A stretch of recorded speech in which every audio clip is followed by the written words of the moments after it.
വാടാ ചുണണ്ട ഇങ്ങോട്ട് നിന്നെ ഞാൻ വാടാ വന്ന് ഇടിയടാ നീ ഒറ്റക്കൊറ്റയ്ക്ക് ഇടിക്കാൻ ഒറ്റക്കൊറ്റയ്ക്ക് വാടാ നീ വാടാ നിന്നെ ഇപ്പൊ നോക്കിക്കോ ഞാൻ ഇത് എന്താ നോക്കി ഇടിച്ചു തീർക്കൂടാ നിന്നെ ഞാൻ എന്റെ കാല് ഞാൻ ഇട്ടോണ്ട് നിൽക്കുന്ന എന്താടാ എന്ത് എനിക്ക്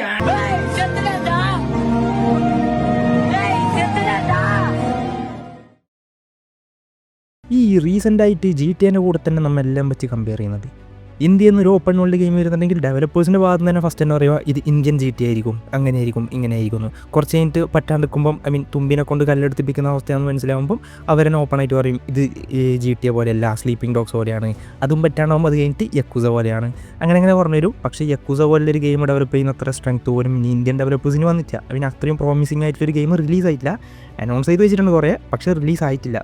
ഇങ്ങനെ ഉണ്ടാകുമ്പോൾ പുറത്തുള്ള ഒരാൾ മീൻസ് റോക്ക് സ്റ്റാർ ഗെയിംസിൻ്റെ അകത്ത് തന്നെ വലിയ GTA ടൈറ്റിൽ വർക്ക് ചെയ്ത ഒരാൾ അനൗൺസ് ചെയ്ത് ആ ഒരു ഡെവലപ്പേഴ്സിൻ്റെ ഭാഗത്തുനിന്ന് വന്ന ഒരു അനൗൺസ്മെൻറ്റ് ചെയ്തൊരു ഗെയിമായിരുന്നു മൈൻസൈ. ഈ ഗെയിം എല്ലാവരും കേട്ടിട്ടുണ്ടാവും, ഈ വീഡിയോ കാണുന്ന എല്ലാവരും കേട്ടിട്ടുണ്ടാവും, എനിക്ക് ഉറപ്പാണ്. കാരണം ഈ ഗെയിം പ്രൊമോട്ട് ചെയ്തത് മെയിനായിട്ട് എന്താ പറയുക, ഇത് GTA ബീറ്റ് ചെയ്യും അങ്ങനത്തെ രീതിയിലൊക്കെ പറഞ്ഞിട്ടാണ്. പക്ഷേ ലാസ്റ്റ് റിലീസായപ്പോൾ എനിക്ക് എൻ്റെ ഒരു അഭിപ്രായത്തിൽ സൈബർ പങ്കിന് കിട്ടിയ ഒരു അടീനെക്കാട്ടി ഈ ഗെയിമിന് കിട്ടിയിട്ടുണ്ടെന്ന് പറയാം. കാരണം സൈബർ പങ്കിന് വന്ന പ്രശ്നം എന്താണെന്ന് വെച്ചാൽ ബഗ്സും ഗ്ലിച്ചസും ഒരു അൺഫിനിഷ്ഡ് അൺപോളിഷ്ഡ് ആയിട്ടുള്ള ഗെയിം വന്നതുകൊണ്ട് അൺപ്ലേയബിൾ ആയിട്ടുള്ളൊരു ഇതിൽ വന്നു. ക്യാഷ് കൊടുത്ത് ഫ്രസ്ട്രേഷനിൽ അങ്ങനത്തെ രീതിയിൽ നെഗറ്റീവായിട്ട് ഡേ 1 തന്നെ അത്ര അടി കിട്ടിയായിരുന്നു അല്ലേ. പക്ഷേ ഇതിൽ ഡെവലപ്പേഴ്സിൻ്റെ ഭാഗത്തുനിന്ന് കുറേ മിസ്റ്റേക്സ് പറ്റിയിട്ടുണ്ട്, അവർ കുറേ ഉടായി കാണിച്ചിട്ടുണ്ട്. അതെന്തൊക്കെയാണെന്ന് നമുക്ക് ഈ വീഡിയോയിൽ കാണാം. So this is Vichu from gaming Extrons YouTube channel. Let's begin. വീഡിയോയിലേക്ക് പോകുന്നതിന് മുന്നേ ഇൻസ്റ്റാഗ്രാമിൽ ഫോളോവേഴ്സിനെ കൂട്ടാൻ പറ്റുന്ന ഒരു പ്ലാറ്റ്ഫോം പരിചയപ്പെടുത്തി തരാം. ഇതാണ് ഡിസ്ക്രിപ്ഷനിൽ ഞാൻ ഒരു ലിങ്ക് കൊടുത്തിട്ടുണ്ട്. ആ ലിങ്കിൽ കയറുമ്പോൾ ഇങ്ങനെ ഒരു വെബ്സൈറ്റ്, ഇങ്ങനത്തെ ഒരു ഇൻ്റർഫേസ് നിങ്ങൾക്ക് കാണാൻ പറ്റും. ഇതിൽ ഇൻസ്റ്റാഗ്രാമിൻ്റെ ഓപ്ഷൻ എടുക്കുക. ഇൻസ്റ്റാഗ്രാമിൻ്റെ ഓപ്ഷൻ എടുത്ത് കഴിഞ്ഞിട്ടാകുമ്പം ഇതിൻ്റെ അകത്ത് ലാംഗ്വേജ് സെലക്ട് ചെയ്യാനുള്ള ഓപ്ഷൻ മുകളിൽ കൊടുത്തിട്ടുണ്ട്. അതിനകത്തിൽ വെച്ച് നമുക്കറിയുന്ന ലാംഗ്വേജ് ആസ് യൂഷ്വൽ ഇംഗ്ലീഷാണ്. സോ ഇംഗ്ലീഷ് കൊടുക്കുക. എന്നിട്ടാകുമ്പോൾ നിങ്ങൾ ഇൻസ്റ്റാഗ്രാമിൻ്റെ യൂസർ നെയിമും പാസ്വേഡും അടിച്ചു കൊടുത്തിട്ട് ഈ വെബ്സൈറ്റിൽ ലോഗിൻ ചെയ്യുക. പിന്നെ ഒരു കാര്യം ഞാൻ പറയാം, ഇത് ഇൻസ്റ്റാഗ്രാമിൻ്റെ ഒഫീഷ്യൽ വെബ്സൈറ്റ് അല്ല ഫോളോവേഴ്സിനെ കൂട്ടാൻ വേണ്ടിയിട്ടത്. സോ ഇത് യൂസ് ചെയ്യുന്നതിന് നിങ്ങളുടെ സ്വന്തമായിട്ടുള്ള ഒരു റിസ്കിലും കാര്യങ്ങളിലും ഈ ഒരു വെബ്സൈറ്റ് യൂസ് ചെയ്ത് ഫോളോവേഴ്സിനെ കൂട്ടിയാൽ മതി. സോ ആ വെബ്സൈറ്റ് എടുത്ത് കഴിഞ്ഞിട്ടാകുമ്പം അഗെയിൻ ഇങ്ങനത്തെ ഒരു ഇൻ്റർഫേസ് കിട്ടും. ഇതിൽ ഓരോ പ്ലാറ്റ്ഫോംസ് ഉണ്ട് നമുക്ക് ഫോളോവേഴ്സിനെ കൂട്ടാൻ വേണ്ടിയിട്ട്. ടിക്ടോക്ക്, ഇൻസ്റ്റാഗ്രാം, അങ്ങനെ ഓരോന്നുണ്ട്. നമുക്ക് ഇൻസ്റ്റാഗ്രാം വെച്ചിട്ട് ഞാൻ കാണിച്ചു തരാം എങ്ങനെ ഇതിൻ്റെ അകത്ത് ഫോളോവേഴ്സിനെ കൂട്ടാന്നുള്ളത്. സോ അതിനുവേണ്ടി ആദ്യം ഇൻസ്റ്റാഗ്രാം ക്ലിക്ക് ചെയ്യുക. ഇൻസ്റ്റാഗ്രാമിൽ ക്ലിക്ക് ചെയ്ത് കഴിഞ്ഞിട്ടാകുമ്പോൾ ഇവിടെ നമ്മുടെ യൂസർ നെയിം ഏത് അക്കൗണ്ടിലാണോ ഫോളോവേഴ്സിനെ കൂട്ടേണ്ടത് ആ ഒരു യൂസർ നെയിം ഇവിടെ ആഡ് ചെയ്ത് കൊടുക്കുക, ടൈപ്പ് ചെയ്ത് കൊടുക്കുക. ചെയ്യാൻ വേണ്ടി കാണിക്കുന്നുണ്ടാവും. വേറൊരു കാര്യം, ഈ വെബ്സൈറ്റ് ക്രെഡിറ്റ്സിൻ്റെ ബേസിസിലാണ് വർക്ക് ആവുക. സോ നിങ്ങൾക്ക് എക്സ്ട്രാ ക്രെഡിറ്റ്സ് കിട്ടണമെങ്കിൽ നിങ്ങൾ പ്രൊഫൈൽ പിക്ചറിൽ അക്കൗണ്ടോ അങ്ങനെ എക്സ്ട്രാ കാര്യങ്ങൾ ചെയ്യുമ്പം നിങ്ങൾക്ക് അതിൻ്റെ അനുസരിച്ച് ക്രെഡിറ്റ്സ് കിട്ടുന്നതായിരിക്കും. സോ ഇപ്പോൾ സ്റ്റാർട്ട് കൊടുത്തു കഴിഞ്ഞിട്ടാകുമ്പോൾ അതിനകത്ത് ഫോളോവേഴ്സ് കൂടാൻ തുടങ്ങിയിട്ടുണ്ട്. സോ ഇപ്പം ഞാൻ അതിൽ കൊടുത്ത അക്കൗണ്ടിൽ ഇത്രയും ഫോളോവേഴ്സിനെ കിട്ടിയിട്ടുണ്ട്. സോ നിങ്ങൾക്ക് ഇൻസ്റ്റാഗ്രാമിൽ ഫോളോവേഴ്സിനെ കൂട്ടണം അങ്ങനെ എന്തെങ്കിലും ഉണ്ടെങ്കിൽ ഫ്രണ്ട്സിന് മുന്നിലെല്ലാം പട്ടിച്ചോ കാണിക്കണം എന്നുണ്ടെങ്കിൽ ഫോളോവേഴ്സിനെ കൂട്ടിയിട്ട് ഈ ഒരു വെബ്സൈറ്റ് യൂസ് ചെയ്ത് നിങ്ങൾക്ക് ചെയ്യാൻ പറ്റുന്നതായിരിക്കും. ഡിസ്ക്രിപ്ഷനിൽ ലിങ്ക് കൊടുത്തിട്ടുണ്ട്. ഫസ്റ്റ് തന്നെ ഈ ക്യാരക്ടറിൻ്റെ ഡിസൈൻ എവിടെയെങ്കിലും കാണുന്നവരുണ്ടോ? അധികം ആലോചിക്കേണ്ടി വരില്ല. നമ്മുടെ മാഫിയ 3 സെയിം ക്യാരക്ടറേയും സെയിം വോയിസ് ആക്ടർ തന്നെയാണ് ഇവരും കൊടുത്തത്. പിന്നെ ബിയേർഡും ഹെയർ സ്റ്റൈലും മാറ്റിയിട്ട് ഇതിൻ്റെ അകത്ത് കൊണ്ടുവന്നിട്ടുണ്ടാവും, അത്ര തന്നെ. പിന്നെ സ്റ്റോറീൻ്റെ കാര്യം നോക്കിയാൽ ബീസ്റ്റ് വീരരാഘവനെ പോലെ സോൾജറായിട്ടുണ്ടാകുമ്പോൾ ഒരു പ്രശ്നം വന്നിട്ട് അതിൽ നിന്ന് റിലീവായിട്ട് ഒരു സയൻസ് ഫിക്ഷൻ സിറ്റിയിൽ സെക്യൂരിറ്റി ആയിട്ട് ജോയിൻ ചെയ്തിട്ടുണ്ടാവും. അങ്ങനെയാണ് ഇതിൻ്റെ സ്റ്റാർട്ടിങ് ഉണ്ടാവുക. ഇതിൻ്റെ വാക്ക് ത്രൂ ഇരുന്ന് കാണാൻ തോന്നിയിട്ടില്ല. പിന്നെ ഒരു കാര്യം ഞാൻ ക്ലിയർ ആയിട്ട് പറയാം, ഈ ഗെയിമിനെ ക്യാഷ് കൊടുത്ത് വാങ്ങി കളിച്ചിട്ടില്ല ഇതുവരെ. കാരണം എനിക്ക് 2,000 ഉറുപ്പ്യക്കെല്ലാം നല്ല വിലയില്ലതാണ്. ഇത്തിരി ആൾക്കാർ എടുത്തിട്ട് അടിക്കുന്ന കണ്ടിട്ട് എനിക്ക് കണ്ടൻറ്റിന് വേണ്ടിയിട്ട് ക്യാഷ് കൊടുത്ത് കളിച്ചിട്ട് ഇതാക്കാനുള്ള താല്പര്യമില്ല. അപ്പോൾ അത് കാരണം ഞാൻ ഈ ഗെയിം റിലീസാവുന്നതിന് മുന്നേ തന്നെ കുറേ ഫോളോ ചെയ്യുന്നുണ്ടായിരുന്നു. അപ്പോൾ അതിൻ്റെ ബേസിസിലും കിട്ടിയ ഇൻഫർമേഷൻ്റെ ഒരു അടിസ്ഥാനത്തിലാണ് ഈ വീഡിയോ ഞാൻ ക്രിയേറ്റ് ചെയ്യുന്നത്. ഈ ഗെയിം റിലീസിന് മുന്നേ അത്യാവശ്യം നല്ല ഹൈപ്പ് ഉണ്ടായതാണ്. അതിന് റീസൺ ഞാൻ ഓൾറെഡി പറഞ്ഞതുപോലെ GTA മേജർ ഗെയിംസിൽ വർക്ക് ചെയ്ത ഡെവലപ്പറാണ് ഇതിലുള്ളത്. ഈവൻ ഞാൻ പോലും ഗെയിം റിലീസിന് മുന്നേ ഒരു വീഡിയോ ചെയ്തിട്ടുണ്ടായിരുന്നു. പക്ഷേ ഇത് ഇങ്ങനെ അടി വാങ്ങുമെന്ന് ഞാൻ എക്സ്പെക്ട് ചെയ്തിട്ട് പോലില്ല. ഗെയിം റിലീസിന് മുന്നേ തന്നെ കുറേ പേർക്ക് ലൈക്ക് ഈ സ്ട്രീമേഴ്സ്, ഈ വലിയ വലിയ ഈ ഗെയിം കളിക്കുന്നവരുണ്ടാവുമല്ലോ, അവരുടെ ഭാഗത്തുനിന്ന് ആക്സസ് കിട്ടിയപ്പം തന്നെ ഈ ഗെയിമിൻ്റെ അവസ്ഥ എന്താണെന്ന് കുറച്ചായിട്ട് റിവീൽ ആവാൻ തുടങ്ങിയിരുന്നു.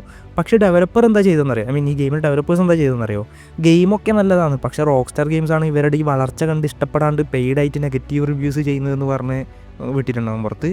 അത് കേട്ടപ്പോൾ തന്നെ എനിക്കെന്തോ ഒരു പെശക് തോന്നിയിരുന്നു. ഗെയിം റിലീസായി സാധാരണ ആൾക്കാരുടെ കയ്യിൽ ഗെയിം ആ ഒരു പ്രൊഡക്റ്റ് എത്തിയപ്പം സത്യാവസ്ഥ പുറത്ത് വന്നു. എനിക്ക് ഫസ്റ്റ് വേർഷൻ ഗെയിംസ് കളിക്കാൻ ഇഷ്യൂസ് ഉണ്ട്. പണ്ടേ ഫോളോ ചെയ്യുന്നവർക്ക് അറിയാം, എന്നെ കൊണ്ടൊരു ഒരു 15 മിനിറ്റ് കളിച്ചെന്ന് വെച്ചോ, ഞാൻ പിന്നെ ഡൗൺ ആവും, എനിക്കൊന്നും പിന്നെ ഒന്നും ചെയ്യാൻ പറ്റില്ല, തലറങ്ങി ഞാൻ ഒരുമാതിരി അവസ്ഥയിലാവും. എന്നിട്ട് പോലും ഞാൻ നമ്മുടെ ചാനലിൽ സ്റ്റോറി ഇടാൻ വേണ്ടി അതിൻ്റെ വാക്ക് ത്രൂ കുത്തിരുന്ന് കണ്ടിട്ടാണ് അതിന്. കാരണം കണ്ടൻറ്റ് വേണമല്ലോ, അത് അറിയണമല്ലോ എന്താ ഗെയിമിൻ്റെ സ്റ്റോറി. അതിന് വേണ്ടി ഞാൻ കുറച്ച് എന്താ പറയുക വാക്ക് ത്രൂവും കാര്യങ്ങളും റെഫർ ചെയ്തായിരുന്നു. പിന്നെ ആ ഗെയിമിൻ്റെ സ്റ്റോറി ഇൻട്രസ്റ്റിംഗ് ആയിരുന്നു, കണ്ടിരിക്കാനുള്ള അങ്ങനത്തെ രീതിയിലാണ് ഉണ്ടായത്. പക്ഷേ ഇതിൽ നോക്കുമ്പോൾ ഒന്നുമില്ല, അങ്ങനെ ഇൻട്രസ്റ്റിംഗ് ആയിട്ടുള്ള കാര്യം എന്തെങ്കിലും ഉണ്ടോ എന്ന് നോക്കിയാൽ ഒന്നുമില്ല. കുറേ ഗെയിംസ് ഇങ്ങനെ മിക്സിയിലിട്ട് അടിച്ച് പുറത്ത് വന്നൊരു ഔട്ട് എന്നുള്ള രീതിയിലാണ് ഈ ഒരു മൈൻഡ് സൈൻ എന്നുള്ള രീതിയിലുള്ളത്. ഇപ്പോൾ GTA ക്ലോണാണെന്നില്ലെങ്കിൽ അങ്ങനത്തെ രീതിയിൽ നോക്കിയാൽ പോലും GTA ക്ലോണാണെന്ന് പോലും തോന്നുന്നില്ല ഈ ഗെയിം കാണുമ്പോൾ. അങ്ങനത്തെ രീതിയിലാണ് ഇത് പ്രസൻറ്റ് ചെയ്തിട്ടുള്ളത്. ഇതിൻ്റെ ബഗ്ഗും ഗ്ലിച്ചും ഒക്കെ കോമഡി ആയിട്ട് അതൊരു ഭാഗത്തുണ്ടെങ്കിലും ഇവർ ഗെയിമിൽ പ്രോഗ്രാം ചെയ്തു വെച്ച മെക്കാനിക്സ് ഉണ്ടാവില്ലേ, ഇങ്ങനെയാണ് ഗെയിംസിൻ്റെ റൂൾസ് അനുസരിച്ച് തന്നെ ഗെയിംസിന് കുറേ ഇതുണ്ടാവില്ല, മെക്കാനിക്സ് ഉണ്ടല്ലോ. അതായത് കോഡിൽ തന്നെ എക്സിക്യൂട്ട് ചെയ്ത കാര്യങ്ങളും അതും കോമഡി ആയിട്ടാണ് ഉള്ളത്. ഈ ഗെയിം കംപ്ലീറ്റ്ലി വേസ്റ്റ് ആണെന്ന് ഞാൻ പറയാൻ നിൽക്കില്ല. കാരണം യൂട്യൂബിൽ GTA 6 killer, this game is better than GTA 6 എന്ന് പറഞ്ഞിട്ട് ക്ലിക്ക് ബൈറ്റ് വെച്ചാൽ വ്യൂസ് ഇട്ടു, നിങ്ങളുടെ അടുത്ത് കാണും. അങ്ങനെ ഒരു യൂസ് ഉണ്ട്. പിന്നെ വേറൊരു കാര്യം എന്ന് വെച്ചാൽ ഈ ഗെയിമിൽ ഇൻവെസ്റ്റ് ചെയ്യുന്നവർ പുതിയ ഐഡിയാസ് ഉണ്ടെങ്കിൽ ഇൻവെസ്റ്റേഴ്സിൻ്റെ അടുത്ത് നിന്ന് നല്ല ക്യാഷ് മുക്കാം. ഈ MVP മാത്രം റെഡിയാക്കിയിട്ട് ഇതുപോലെ പ്രൊഡക്റ്റ് ഫെയിലാവുമ്പം ആർക്കാണ് നഷ്ടം? ഇൻവെസ്റ്റേഴ്സിനാണ് നഷ്ടം ഉണ്ടാവുക. ഈ ഗെയിം അനൗൺസ് ചെയ്യുന്നതിന് മുന്നേ പുതിയൊരു കോൺസെപ്റ്റ്, പുതിയൊരു ഇന്നോവേറ്റീവ് ആയിട്ടുള്ള കാര്യം, പുതിയൊരു ഗെയിമിങ്ങിൽ തന്നെ പുതിയൊരു വേൾഡ് ഇൻട്രൊഡ്യൂസ് ചെയ്യുന്ന രീതിയിലായിരുന്നു കുറേ കാര്യം വന്നത്. സോ ഇതൊക്കെ വെച്ച് നമുക്ക് ഇൻവെസ്റ്റേഴ്സിനെ പിച്ച് ചെയ്യാൻ പറ്റും. അൺഫോർച്ചുനേറ്റ്ലി ഈ ഒരു ഗെയിം ഫെയിലായതുകൊണ്ട് ആ ക്യാഷൊക്കെ വള്ളത്തിൽ പോയിട്ടുണ്ടാവാനാണ് ചാൻസ്. സപ്പോസ് ഇവരിനി ഇത് പിന്നെയും സൈബർ പങ്ക് പോലെ പൊക്കിയെടുത്ത് കൊണ്ടുവന്നാൽ അത് ഒരു നല്ലൊരു ഇതായിരിക്കും. എന്തായാലും ക്യാഷൊക്കെ ഇട്ട ക്യാഷും തിരിച്ചു കിട്ടും, ഇവർക്കൊരു നല്ലൊരു റെപ്യൂട്ടേഷനും ഉണ്ടാവാൻ ചാൻസ് ഉണ്ട്. പിന്നെ ഈ ഗെയിം എത്രക്കും ലേസി ആയിട്ടാണ് ഡെവലപ്പ് ചെയ്തതെന്ന് അറിയണമെങ്കിൽ ഇപ്പോൾ അൺറിയൽ എഞ്ചിനിൽ വരുന്ന മിക്ക ഗെയിംസും കാണാൻ ഒരേപോലെയാണ് ഉണ്ടാവുക. നിങ്ങൾ ഇത് ഫോളോ ചെയ്യുന്നുണ്ടെങ്കിൽ നിങ്ങൾ ശ്രദ്ധിച്ചിട്ടുണ്ടാവും. ഈ അൺറിയൽ എഞ്ചിനിൽ ചെയ്യുന്ന ഗെയിംസ് മിക്കതും കാണുമ്പം ആ ഒരു ലുക്കില്ലേ, അത് യൂണീക്നെസ് കിട്ടൂല. ഇപ്പോൾ പണ്ടത്തെ ഒരു 5-6 വർഷം മുന്നേ വന്ന ഗെയിംസ് പോലും നോക്കിയാൽ ഓരോ ഗെയിമിന് ആ ഒരു ലുക്ക് കാണുമ്പോൾ നമുക്ക് മനസ്സിലാവും, ഓക്കെ ഇത് ഈ ഗെയിമാണ്, ഇത് ഈ ഗെയിം. അങ്ങനത്തെ രീതിയിൽ നമുക്ക് ഡിഫറൻഷ്യേറ്റ് ചെയ്യാൻ പറ്റും. അത് മെയിൻ ക്യാരക്ടറിനെ കാണണമെന്നില്ല, അല്ലെങ്കിൽ അങ്ങനത്തെ രീതിയിലൊന്നും ഇല്ല. ആ ഗെയിമിൻ്റെ ഒരു എന്താ പറയുക കളർ ഗ്രേഡിങ്ങും ഗ്രാഫിക്സും 3D അസറ്റ്സിൻ്റെ ആ ഒരു സ്റ്റൈലും റിയലിസ്റ്റിക് ആണ്. 3D ആണെങ്കിലും അതിൽ തന്നെ കുറേ വേരിയേഷൻസ് കൊണ്ടുവരാൻ വേണ്ടി ട്രൈ ചെയ്തിട്ടുണ്ടാവും. പക്ഷേ ഇപ്പോൾ വരുന്ന അൺറിയൽ എഞ്ചിനിൽ ഡെവലപ്പ് ചെയ്യുന്ന മിക്ക ഗെയിംസും ഒരു ലേസി ആയിട്ടുള്ള രീതിയിലാണ് വരുന്നത്. കാണുമ്പോൾ തന്നെ ലുക്ക് തന്നെ നമുക്ക് ഡിഫറൻഷ്യേറ്റ് ചെയ്യാൻ പാടാണ്. ഓരോ ഗെയിംസ് ഇങ്ങനെ കാണുമ്പം അങ്ങോട്ടും ഇങ്ങോട്ടും പരസ്പരം സിമിലറായിട്ട് ഐഡൻറ്റിക്കലി സിമിലർ എന്ന രീതിയിലാണ് വരുന്നത്. അതേപോലെ വേറൊരു കാര്യം എന്ന് വെച്ചാൽ ഇപ്പോൾ ഒരു 10 ഗെയിം അനൗൺസ് ചെയ്തെന്ന് വെച്ചോ, അതിനകത്ത് ഏതൊക്കെ ഗെയിമാണ് അൺറിയൽ എഞ്ചിനിൽ ഡെവലപ്പ് ചെയ്യുന്നതെന്ന് നിങ്ങൾക്ക് നോക്കാണ്ട് തന്നെ, അത് ഒഫീഷ്യലായിട്ട് ഏതെങ്കിലും വിക്കിപീഡിയ പേജോ അല്ലെങ്കിൽ ഡെവലപ്പേഴ്സിൻ്റെ ഭാഗത്തുനിന്ന് പറയാണ്ട് തന്നെ നിങ്ങൾക്ക് കാണുമെന്ന് തന്നെ മനസ്സിലാവും, ഓ ഈ ഗെയിം അൺറിയൽ എഞ്ചിനിൽ ഡെവലപ്പ് ചെയ്തതെന്ന രീതിയിൽ. കാരണം അത്രയും ഒരു റിപ്പീറ്റേറ്റീവ് ആയിട്ട് അല്ലെങ്കിൽ ലേസി ആയിട്ടുള്ള രീതിയിലാണ് മോസ്റ്റ് ഓഫ് ദി ഗെയിംസും ഇതിൽ ഡെവലപ്പ് ചെയ്യുമ്പോൾ വന്നുകൊണ്ടിരിക്കുന്നത് അൺറിയൽ എഞ്ചിനിൽ. പിന്നെ മെയിൻ ഇഷ്യൂസ് ആയിട്ട് പറയുന്ന ഒപ്റ്റിമൈസേഷൻ. അത് എഞ്ചിനെ കുറ്റം പറയാൻ പറ്റില്ല. ഇപ്പോൾ ഇത്രയും ഞാൻ പറഞ്ഞത് എഞ്ചിനെ കുറ്റം പറയുന്ന കാര്യങ്ങളല്ല. അൺറിയൽ എഞ്ചിനിൽ എത്രയോ നല്ല നല്ല ഗെയിംസ് വന്നിട്ടുണ്ട്, ഇനിയും വരാൻ പോകുന്നുണ്ട്. ഡെവലപ്പേഴ്സിൻ്റെ ഭാഗത്തു നിന്നുള്ള ഒരു ലേസിനെസ് കാരണമാണ് ഇങ്ങനെ സംഭവിക്കുന്നത്. പിന്നെ മൈൻഡ് സൈൻ്റെ കാര്യം നോക്കിയാൽ ഇതിൽ ഇവർ ചെയ്തൊരു കാര്യം എന്ന് വെച്ചാൽ ഈ 3D അസറ്റ്സ് ഇല്ലേ, ഇത് ഇവർ സ്വന്തമായിട്ട് ക്രിയേറ്റ് ചെയ്തതിനേക്കാളും കൂടുതൽ ക്യാഷ് കൊടുത്ത് വാങ്ങിയതാണ് ഈ 3D മോഡൽസും കാര്യങ്ങളും. ഞാൻ പറഞ്ഞില്ല ഓൾറെഡി യൂണീക്നെസ് ഓരോ ഗെയിമിന് കാണുമ്പം ആ ഒരു യൂണീക്കായിട്ടുള്ള ഫീൽ എന്ന് പറയുന്നത് അതില്ലാണ്ടാവും. ആ ഒരു സിഗ്നേച്ചർ സ്റ്റൈൽ ഇല്ലാണ്ടാവും. നമ്മിങ്ങനെ അസറ്റ്സൊക്കെ മാർക്കറ്റ് പ്ലേസ് തന്നെ എടുത്ത് പിന്നെ യൂസ് ചെയ്യുമ്പം അങ്ങനത്തെ രീതിയിൽ.